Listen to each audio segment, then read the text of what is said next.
So if you are in repose, dispose, not feeling well, mental health day,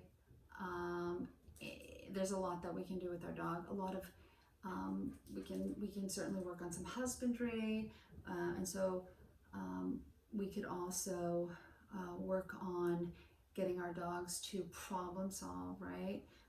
Outside of the normal, giving them toys and such, we can shape behavior. It's a lot of fun.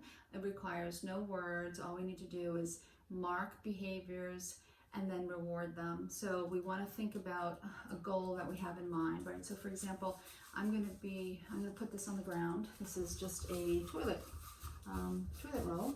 Put it on the ground, and I'm going to, my objective is I want George to nose it, knock it down, either nose it or with his paw, right? So it might start where he advances towards it or he smells it. I'll capture those behaviors. And so what's really important is that we are always advancing. It's a staged approach. And so we're moving the goal post. So if he noses it, so that the next thing I'll want him to do is to move it, maybe to knock it down.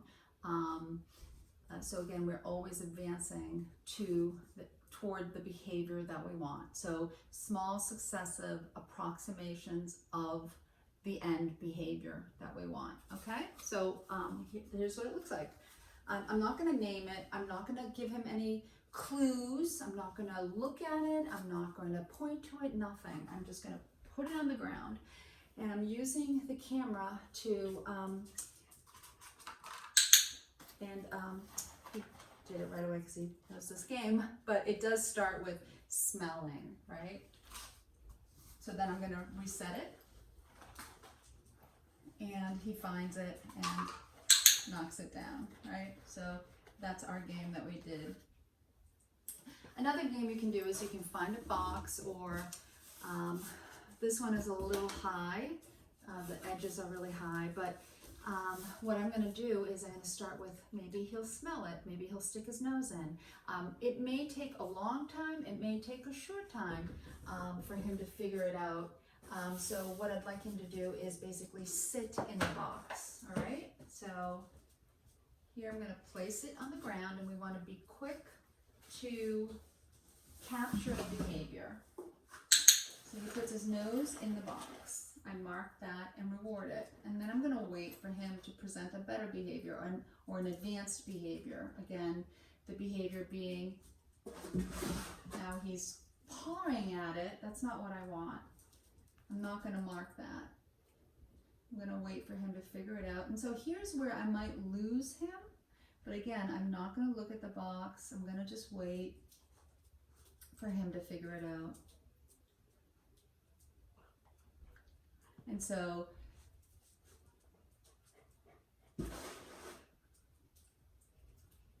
what I want him to do is, so he's probably not going to play with me now. So if this were lower, he may have stepped into the box, okay? So again, we want to set our dogs up for success, but the idea is figure out a end goal, end behavior you want. Make sure you're setting your dog up for success, and then inform him when he's done the right behavior, right? And then inform him and then reward him. Okay, so shaping is a lot of fun, shaping behaviors. And then beyond that, we can certainly use the Manners Minder. It's a treat and train. It's a remote dispensing unit that we can get our dogs to eat from.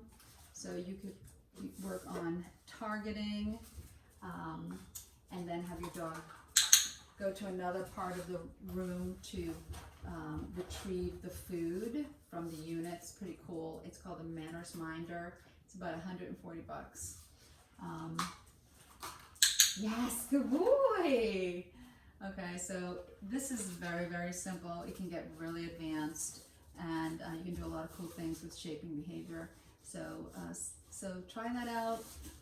Let me know if you have any questions.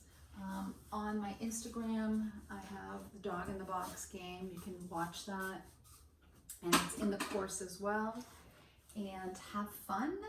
And again, those are just a couple of suggestions. Husbandry, again, that requires the staged approach, the shaping approach, as does these games. Or you could just even just set up a little treasure hunt for your dog in between. Hope that was helpful. Bye.